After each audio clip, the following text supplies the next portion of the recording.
Hi guys! Welcome back to another episode of Draw With Me Like We're on FaceTime. This time I'm going to try reading a script instead of completely rambling like in my previous video. I know it's kind of contradictory for me to be doing it like this, kind of like because I said in the previous video that this series is kind of going to be unscripted.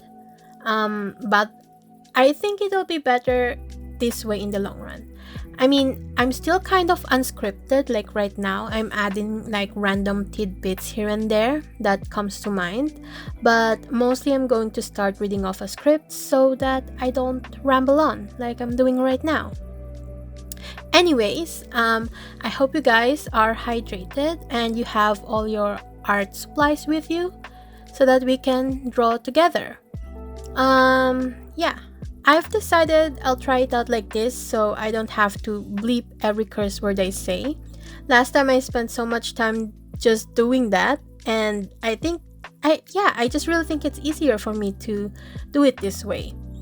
The last one I did about my South Korea trip, I also failed to talk about a bunch of other things that happened, and I forgot to mention a couple of small details here and there.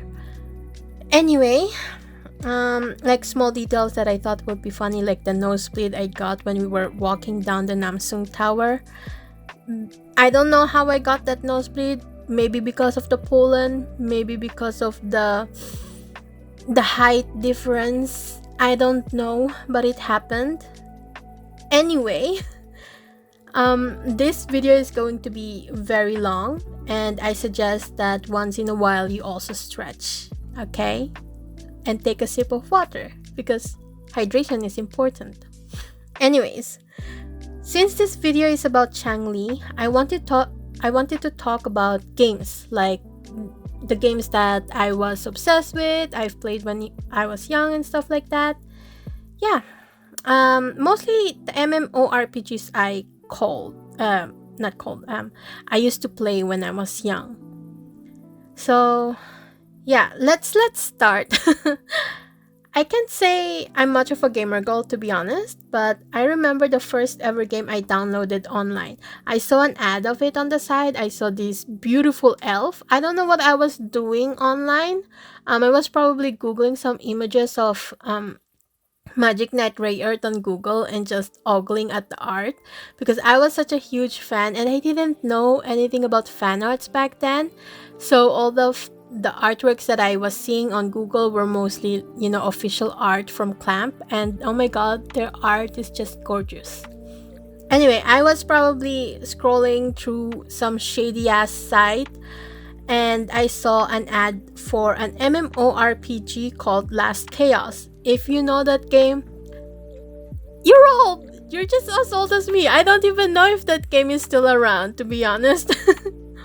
It really opened a whole new world for me, but sadly, I have the attention span of a fish and I only really played it for like 2 weeks max. Oh, I remember my mom, because I didn't have my own computer back then. I had to download that game on the family computer, and my mom is always like, "Faye, go to sleep," in the middle of the night because I would stay up late to just to play that game, and she's like, "Stop downloading viruses in our computer." And I'm like, I mean, it's not a virus, mom. It's an official game. At least I don't think it downloaded any viruses in our computer. I don't know. Anyway, yeah, I played it for like 2 weeks max or something because again, attention span of a fish. After that, I kept trying out various MMOs. I also tried World of Warcraft, but because back then you had to like pay for it. I think you still have to pay for a subscription now. I'm not sure. But back then you had to pay for it. And I was like a kid, barely a teenager. And I did not have the type of money to be paying monthly subscription for that. And also, like I had no way to do it by myself. I didn't have a credit card or a bank account back then. So yeah. And another game I tried that I really, really still remember was called Shea, because it was the first ever game that I tried that has PvP on it, and it was a lot of fun. I remember participating in like Siege PvP, and there were like hundreds of people just, murksing each other. It was fun. It was fun. Then there were also like random small games like Flife, and I think one is called Eden Eternal. Oh yeah, Eden Eternal. Yes, that was one of my games too that I played back in the days. And a bunch of other stuff that I played that I thought looked cute or had like a nice gimmick, this and that. Oh, and also Perfect World. I remember Perfect World. I actually tried playing it because the customization of the characters was like incredible for me back then. And they can fly and they were also elegant and beautiful. So I tried it. It also didn't last very long because, again, attention span of a fish. So yeah.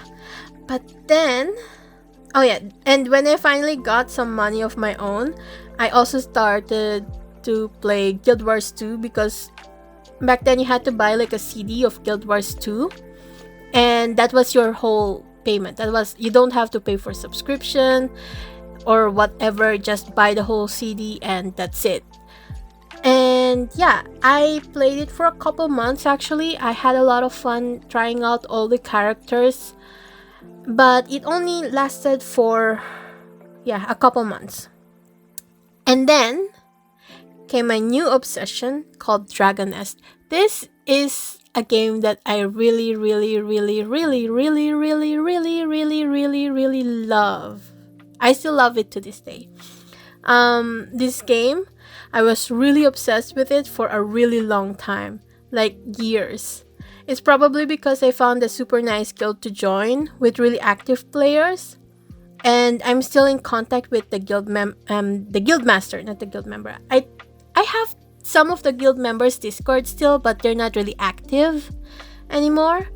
But yeah, I remember that the guild, we had a Skype group chat, and we would do dungeon raids through Skype, and they would always tell me like, Faye, it's time to jump, because there were some mechanics that if you don't all jump in sync, it will kill you guys, like all of you. So yeah, I remember that. It was a lot of fun. I miss it. I miss this game so much. So yeah, I'm still in contact with the guildmaster. We actually follow each other on Instagram. So yeah, she's very sweet. She's also an artist, but yeah, we used to exchange a couple artworks with each other, like mail and stuff. This game was very different from other MMORPGs because other MMOs, they were tab targeting gameplay. This one is like a fast-paced action RPG. Yeah, so it's very different from the MMOs I played before. And I love this game so much that it became part of my art identity. So back during my Dragon Nest obsession, I was also really obsessed with Merlin, the TV show, and I'm the type of person who would rack their brain to find a nice name for a character, and all the other characters I really liked were already taken. Usually I would use like flower names. One of my OC actually has a flower name. Her name is Hasmin, and she will pop up in my web novel in the future. And there's like Zinnia, Hasmin, Amaryllis. Those type of names I really love using in MMOs. But they were all taken when I wanted to like play. Like the Hasmin one is actually one of my characters. So yeah. So I thought, why not combine two words instead for this character that I'm making for the game? And because my character was a sorceress, I instantly thought of Morgan Le Fay because again, I was obsessed with Merlin back then.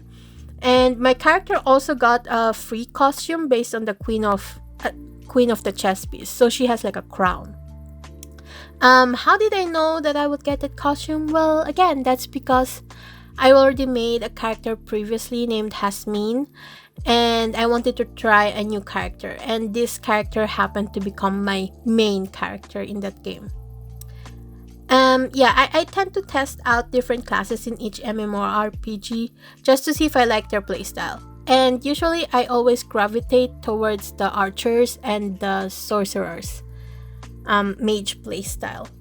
So anyway, because of those two factors, the name Fey Reina was created. Fey for fairy, Reina for queen, fairy queen. I decided to write Fey instead of F-A-Y. I decided to write it as F-E-I because I did not like the spelling with the Y. So I took some creative liberties. Okay?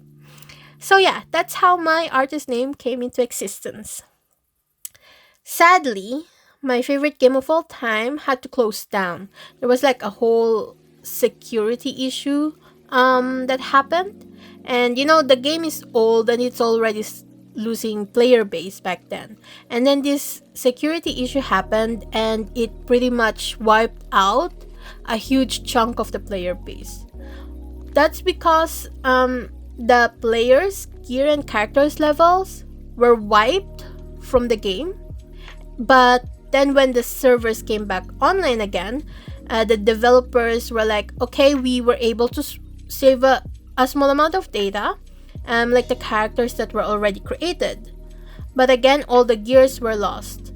And to compensate the players, the devs gave everyone legendary gears that were already enhanced, and those gears were like super hard to obtain for new players in general, because again, it's like a really hard dungeon and you had to really grind for those mats. And they also gave us a lot of mats and costumes and mount boxes. And yeah, that kind of pissed a lot of old players off because again, they worked really hard on this game, and some of those costume and mount boxes you actually only get through like events, well, not events, but like these gacha boxes. So yeah, also they made all the characters up to level 80, which was the cap level at the time. And yeah, that means I didn't really have to work on a lot of stuff for that game because I got all this stuff from the devs. But yeah, it was sad. I was really enjoying like training my characters because you know how it is when you play MMOs. If you don't know the characters really well, you kind of don't understand their skill. So I think it's very important for a player to actually grind their way up to a certain level instead of instantly being that level, just so they understand how to play that character. Because oh my god, my guild master, she's been playing her main character for ages, right? Like, she has mastered her character so well that PvP with her is so freaking scary. Like the scariest I've ever played. But yeah, she's really, really good at this game because she understood her character so well. And I wanted to be kind of like that too. I understand my character and how to play her. Anyway, yeah, this pissed that the whole issue pissed a lot of players off and they just, left. And yeah, that was a huge loss. And the server that I'm in, which was the European server, got shut down in the end. Like, we were able to get up to patch 95, which is like level 95 max. And yeah, I really, really miss that game because the story is like so good. I really love the characters there. I wanted to join the Southeast Asian servers because I heard that it's still pretty alive there. But the problem is they were region locked and I never really figured out how to get through that, region lock. And I did not understand how VPNs work. Please don't ask me how VPNs work. Honestly, it was such a pity because I really, really liked the storyline and the characters too. I really enjoyed the dialogues of Argenta and young Geraint and that weird funky wizard that we meet at the marsh. The brother of Karasul. I don't know how to pronounce her name, but if you know this game, you know who I'm talking about. It was that guy, that redhead guy who was low-key deranged. He was so weird. And last time I checked, the game was celebrating its 10th anniversary, and other servers are still running. It's just Europe that got abandoned. It's sad. I really love the game, and I know there are others that also still loves it because the gameplay is really addicting. Honestly, if they relaunch that game with better graphics, I think a lot of people would like it actually because again, it's like such good gameplay. And the storyline is also really amazing. But yeah, that was a lot of fun. I haven't played any MMORPGs since Dragon Nest because it ruined other MMOs for me. I couldn't play any tab targeting games anymore. I tried playing Final Fantasy XIV, but I found the combat was too slow in comparison. And even Guild Wars 2, I returned to. It didn't give me the same enjoyment before I played Dragon Nest. Dragonist is a really, really fast paced game, so tab target MMOs just really felt slow. And yeah, life happened, and we fast forward to 2022 when the Rona was at its height. Because of the quarantine, I had to work from home because of that. And I really loved it. I loved it so much that when the quarantine was lifted and my boss back then asked me, "Hey Faye, do you want to come back to the office?" I told him, "No, I don't, because I can work from home, you know? I don't need to go to the office because traveling from my home to the office will take about an hour by train, and even by car it's the same amount, and paying for my train subscription cost me like my train subscription costed around 350 US dollars, you know, and I cannot pay that monthly because they don't pay me enough to be working full time for them." So I told him, "No, I'd rather work from home." And he's like, "Okay then." And the thing is, when he said that, I thought it would be okay, easy, whatever, fine, I'll still work for them. But then he just slowly started cutting down my hours. We had a deal. It was his own idea, okay? So this is off script.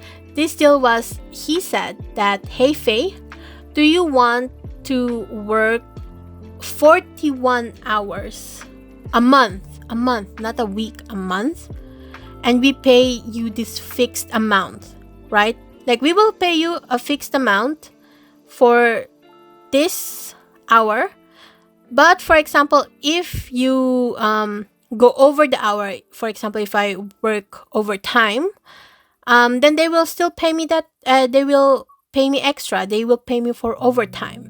But here's the kicker. He said this himself. If you don't reach that maximum amount of hours, we will still pay you that fixed amount. How about it?" So I was like, "Hey, that actually sounds pretty good," because they don't give me enough work for me to do. So I was like, "Yeah, sure, why not?" So we signed the contract. We made the deal, and sometimes I would only have like 9 hours or 20 hours of work a month because again, they didn't give me work to do. I asked them, "Hey, do you guys need help with anything?" But they don't reply with, "Oh, hey Faye, we need you to do this or that." So no. So that was his own fault, right? So here's the kicker. He hired a new bookkeeper, right? And this bookkeeper was way smarter than the other one that they hired. Because this bookkeeper was like, "Hey, you guys are overpaying Faye." And it would actually be better if you just hire her as a freelancer at this point, right? Which makes sense. I understand, because again, it wasn't my idea. It was his idea. So they explained to me, "Hey Faye, we have to cut this, and also because we don't pay you enough, we cannot pay for your what it's called, retirement fund thing. I forgot the name in English, but we can't also pay for your retirement fund. So I had to go to the bank and do like investment stuff. It's called like a dritte Säule in Swiss German. Basically, it's like we invest in something for our retirement. So I had to do something like that. Yeah, and I was like, okay, that's fine. And I really, really hated going to the office and doing an office job. So I was like, you know what? I'll take this as a sign from the universe to start freelancing instead. Hell yeah, let's go. So that's how I landed myself here. But yeah, so the thing is, oh my god. I was tracking my time, and my ex-boss was like, okay, so you owe us this amount of work for free.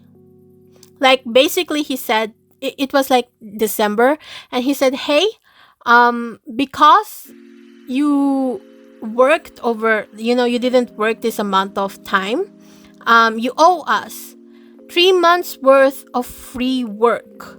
And I was like, no, I don't. No. So I was like, no. First of all, our deal was this. This was the contract. This is what we agreed upon. So I'm not going to do that overtime work, right? I'm not going to work for them for free. So I tell him that, and he's like, okay. And I told him I thought we were going to end our contract starting October, because that's when we talked about it. And he wanted 3 months worth of free work because he thought that they are still going to pay me until December. So I'm like, nah. We are ending it here right now. This contract ends here. So I'm just going to start freelancing for you guys at this point, right? So I freelance for them, and I'm really grateful because they do give me work every now and then.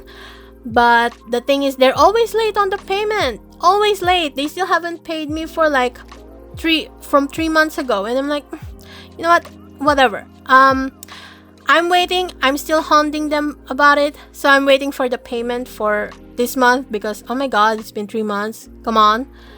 So yeah, that was off topic. And you can tell, right?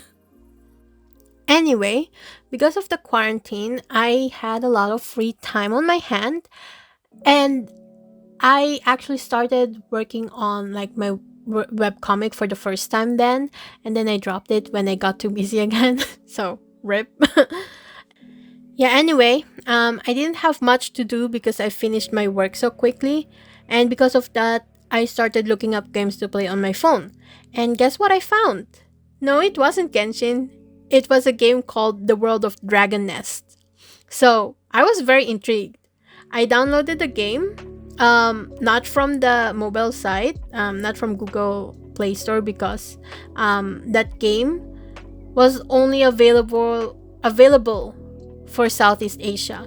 So I had to download an APK for it because I really, really wanted to play it, And the game got me hooked once and for all, and I would play and grind it for hours while I was waiting for work from my ex-boss. So this version of Dragoness is actually a little bit different from the original. The devs also did some small changes to the story, but it was still fairly interesting. One thing is that they changed that I think was really good is that they changed the game to make the other genders available for other classes, so that it wasn't locked in a class in a gender, so that the classes of the characters like warrior, archer and stuff, it wasn't locked by gender anymore. So that was great. They also created a new character available only for this version of Dragon Nest. They also had this function where you can choose between if you want your character to be support or DPS focused. And so for example, my sorceress was actually a support focused sorceress, not DPS focused. And you can choose for a cleric to be either defense focused or DPS focused, something like that, you know. That was one thing that they did, and that turned my sorceress and the elf, which is the archer, into a healer DPS hybrid, you know. It was a lot of fun, that game. And because of that, I became a menace in PvP. A weird thing though is that the cleric, like all jobs for clerics, only one from the job tree can actually heal, which is kind of strange because you'd think a cleric would be a healer, right? No, only one of them is. But yeah, the clerics were actually really scary to 1v1 against because they have so many stun lock skills that will just shock you because their whole thing is like lightning and thunder and whatever, you know. But anyway, the issue with sorceress is that they've always been very squishy, but because they've become healers, they became OP. Because, you know, as a sorceress, you have a lot of AoE DPS. You're an AoE DPS basically, but you also have a lot of crowd control skills. So yeah, you become an absolute menace in PvP because you have AoE, CC, and heal, you know? They became absolutely cracked. Now, I don't know about you, but I tend to read the skills of my characters just so I know how to play them. Because I know some people don't read skills, what their skills do, the amount of time it takes for the skill to cool down and stuff like that. But I read it.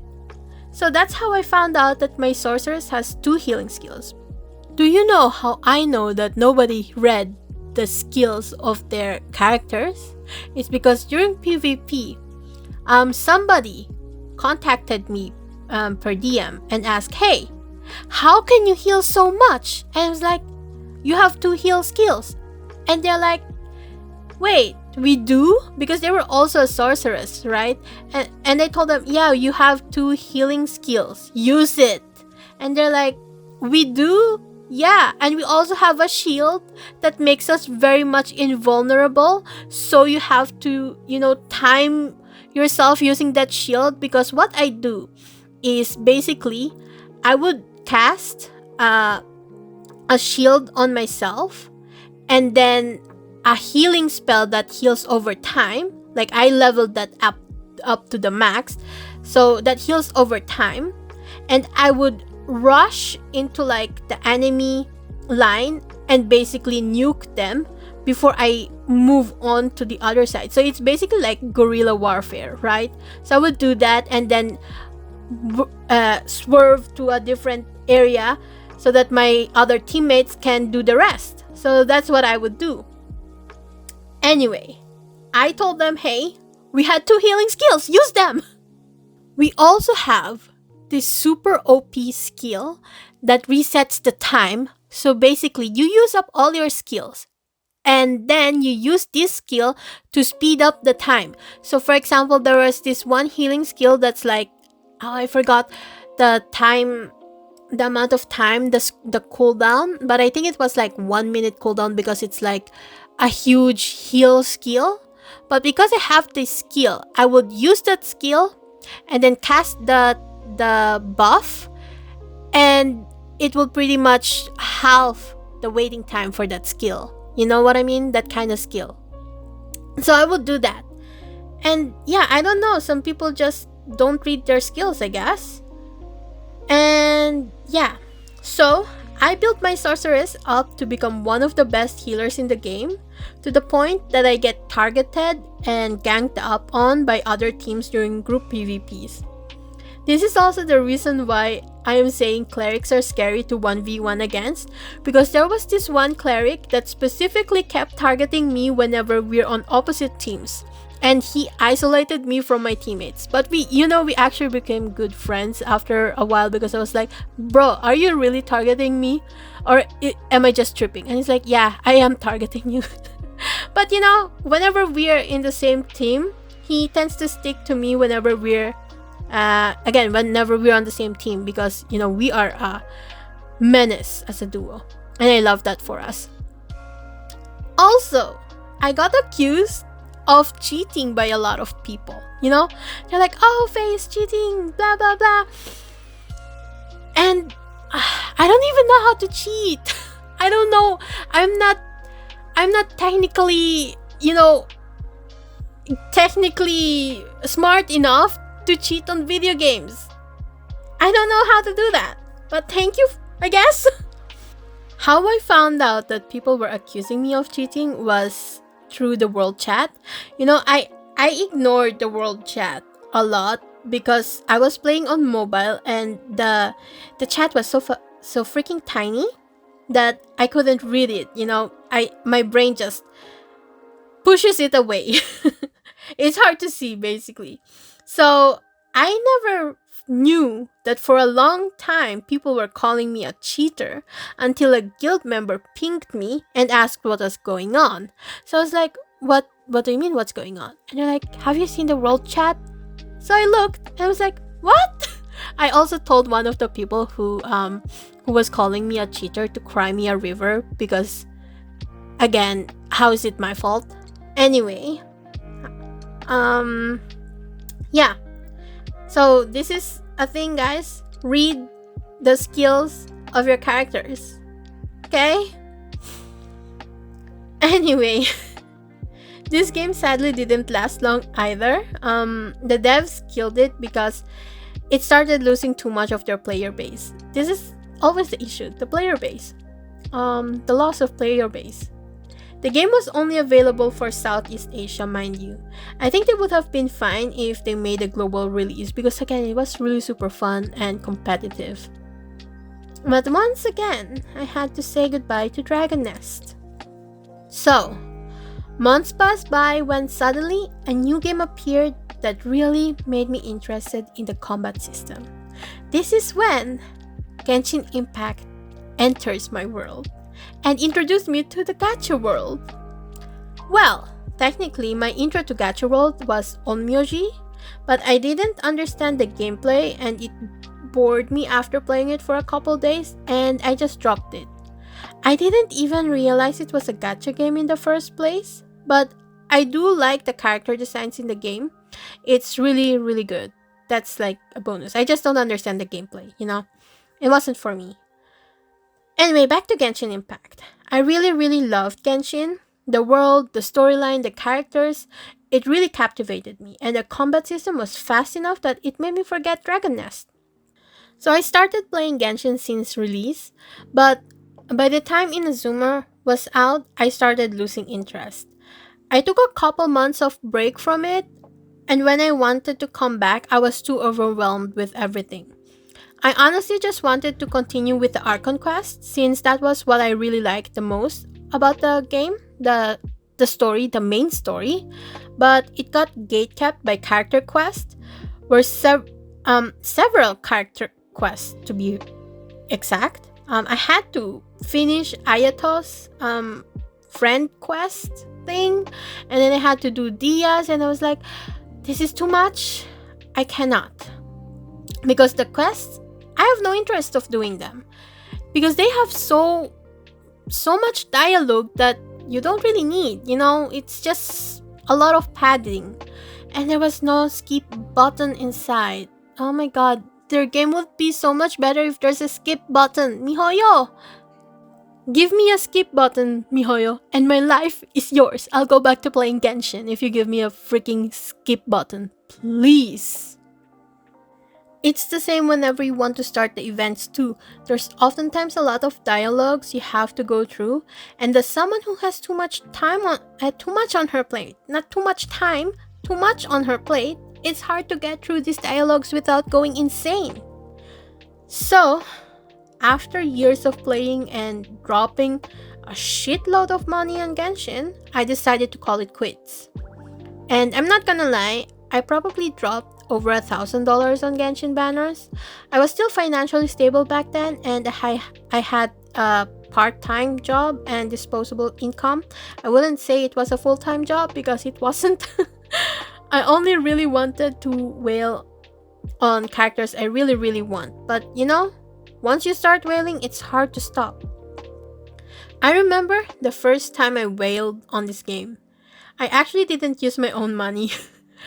Instead, I got a Google gift card from my sisters for Christmas, and I really wanted Albedo back then because I had Klee, and they're a duo, so I couldn't, keep them apart. I couldn't.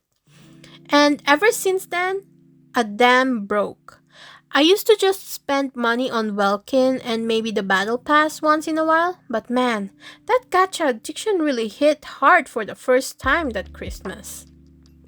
But after a while, whaling got really boring, and I regretted pulling for a lot of characters I wailed for, like Albedo, Chau, Ganyu, and Eula, especially, because in the end, they got benched for characters like Zhongli, not Zhongli, Zhongli, Kazuha, and Yelan. I realized after a while that supports are a lot better to wail on than DPS characters. DPS are temporary, but good supports are forever.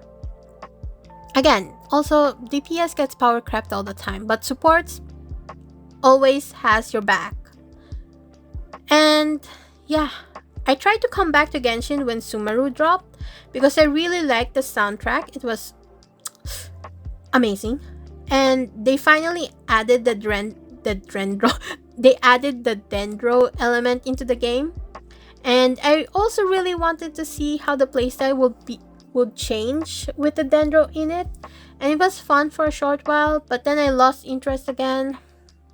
Oh yeah, and I also wanted to know what Collei was like because again, Collei was in the webcomic of Genshin, and I wanted to know, hey, what's she like now? Also, have they ever continued that webcomic? It was good. Why did they stop it? Anyway, after Genshin, I of course started playing Honkai Star Rail because I am shackled by Hoyoverse. But I stopped playing Honkai Star Rail before I got to Penacony, and I've heard that the story actually gets really, really good in Penacony. But yeah, I actually only really played Star Rail because of a single character, and that character is Dan Heng. When I watched that animated trailer of his fight against Dan Feng, it triggered something in my brain. So I worked really hard to get Imbibitor Lune. And yeah, I'll probably get back to playing Star Rail someday if I still have storage on my phone. Because I do enjoy the characters and it's not as time consuming as Genshin. So when I was playing Star Rail, I decided to go free to play because again, whaling isn't very fun, to be completely honest. Like yeah, the first few times is nice, but once you realize that you're guaranteed to have that character with the power of money, is the moment you kind of get bored of it. At least that's what it is for me. The dopamine rush just doesn't hit the same as actually getting the character through the hard work of saving whatever game currency is needed to get them. That's why, at most, I decided to just get the battle pass if possible. Anyway, at some point I lost interest with Star Rail 2, probably because Danhang is nowhere to be seen. Like, where is my and Blade's husband, Hoyoverse? Either way, I decided to just mind my own business for a while, and I didn't play any games at all and just focused on my art. But then I started seeing gameplays of Wuthering Waves and I was shook. Because it looked like a lot of fun and I started the game from the beginning, so all the content won't overwhelm me like how Genshin is now. So I decided to play it and oh my god, do you know the gasp? I gasped when I saw the skip button. Finally, I don't have to pay attention to the dialogues of NPCs and can focus on the main story only or towards characters that I actually liked or were interesting. I gasped like this. Oh my gosh.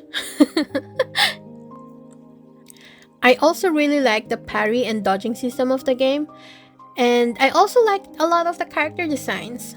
I've seen people say that the character designs of Wuthering Waves look really bland, but I actually really like the more toned down color schemes and the usage of blacks and whites. I'm taking my time exploring the game, and I only really play on Fridays and a couple hours on the weekends. And yeah, this is why I can play multiple games at once. Oh, wait, I just remembered that for a short period of time, I also played Love and Deep Space. That was a lot of fun while it lasted, of course, and I really liked their combat system too. I don't usually play otome games because I'm not I really need like some sort of hack and slash combat to keep my attention. So yeah, I don't really play a lot of otome games. The other otome games I played that I remember is Mystic Messenger. I started playing it because I remember liking the opening song of it. It was so good, so I was like, "Oh, okay, let's start to play it." And when I was playing it, I would always sarcastically reply to Zen. Every time the MC would compliment him or do something, I would think that I'm doing it sarcastically. But somehow he ended up liking it, and I'm like, what the hell? Yeah, so that was the other otome game I played. Oh, I also played Tears of Themis because again, I was, playing all of Hoyo versus game back then.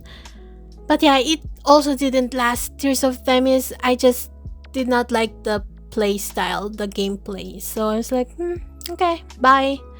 But yeah, Love and Deep Space actually has like an action combat to it. So I was like really interested because I've never seen an otome game with this kind of combat before. So yeah, I started playing it. I actually uninstalled it because I was kind of pissed at that time.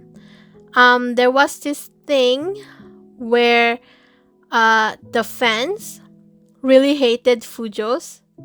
And I'm a Fujoshi. I don't mind being called that. I don't take it as an insult. But yeah, the fans did not like it when people ship the guys with each other. So I'm like, you know what? I need to stand in solidarity with my Fujoshi sisters here. So I uninstalled the game, and I miss it. I miss Raphael. And lately TikTok has been reminding me of that game because there was an event in China where fans can meet cosplayers of the characters and hold hands and tease them with roses. And oh my goodness, the way those videos were shot had me giggling and kicking my feet. Oh my god, I miss those guys.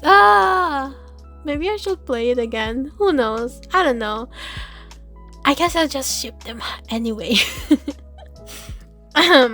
Anyway, I tried to do a 10 pull for Changli. I decided to do that for all the banners. If I happen to get them, that's great. If I lose my 50-50, that's fine too. I'm letting the gacha gods decide if I'll get the character or not.